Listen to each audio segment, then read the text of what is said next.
Oh, that's what I'm talking about. And now I want to see the original.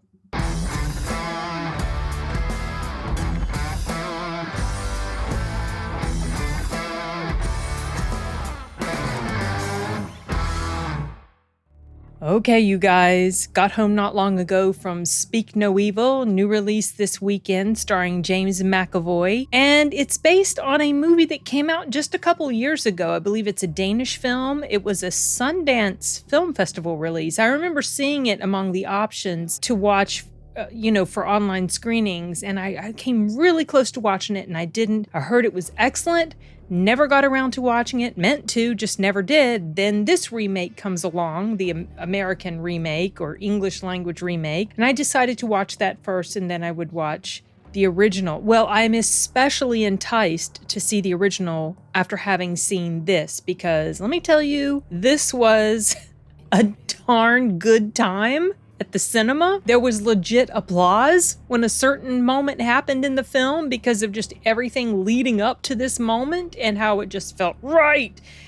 And I really don't have any complaints about this movie, honestly. It's very well acted. It's well paced. It says stuff even in the midst of all this horrible stuff that's happening. There's a sliver of a message in there, even though it's nothing that feels like it's sort of agenda motivated or anything like that. But there are just these things about these people that it's a bit funny to see being pointed out by the antagonist, and you're listening to some of the stuff that's being said and you're thinking, well, I was thinking, oh, he's got a point there.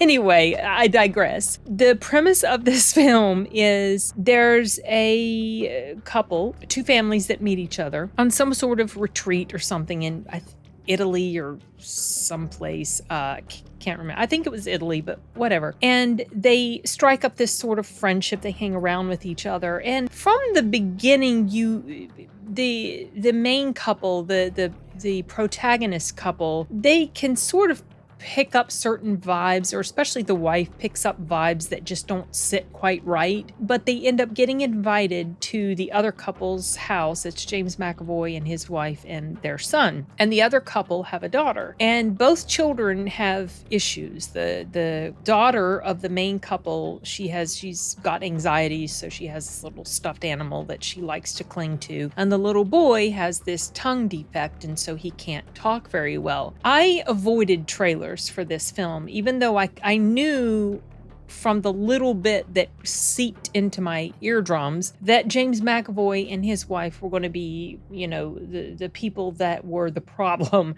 And so that sort of thing was not a surprise. I liked going in unprepared, even though if you pay attention, you can kind of start to piece together certain things that aren't right. And I am not going to get into detail about that in case you guys don't know much about it or haven't seen much beyond the trailer, but stuff is not quite right with James McAvoy's family. And as the movie goes on, despite the fact that things feel very off, the family that has come there to spend the weekend with them, because of social pleasantries, they don't want to cause disruptions or issues. They just kind of go along with a lot of the strangeness that is around them. You know, how a lot of times when maybe you're around people that make you feel uncomfortable, or you can tell there's just something off, or you don't particularly like somebody, but you pretend that you do because it's uncouth to say the truth of what you think in a lot of ways. So it's almost like this is a bit of commentary on that type of behavior. And from what I understand, that's also a thing in the original. I have heard that the remake changes things up a bit, but I don't know to what extent. That is why I'm very curious to go and watch the original, because this movie, in my opinion, now, granted, I haven't seen the original, so maybe I'll change my mind. But in my opinion, this is a remake done very well. The movie was gripping and it was very suspenseful. And There were aggravating moments just because of situational stuff that was happening. Also frustrating because the main family, the protagonists, the husband and wife, they were both very flawed, which frustrating in the sense that you kind of get aggravated at them because of certain weaknesses that they have or issues that they have. But this is what makes them realistic characters. This is what makes the situation interesting and more tense, obviously, because of certain stuff. There are problems going on between the two leads, and as the movie goes on, I mean, you can kind of tell that there are some issues between the husband and wife. As the movie goes on, I'm talking about the protagonist, not James McAvoy. As the movie goes on, these come to a head. They have certain times where they're butting heads with each other. The man comes across as quite weak. The wife comes across in some ways as a bit domineering, and they're both kind of aggravating because of that. But the good thing is that as the movie progresses and things get more and more dire in their situation, they do start to improve in certain ways as far as how they came across to me anyway. I found myself at some moments being very aggravated in equal measure with both of these people. And I like that in a sense, even though it was aggravating.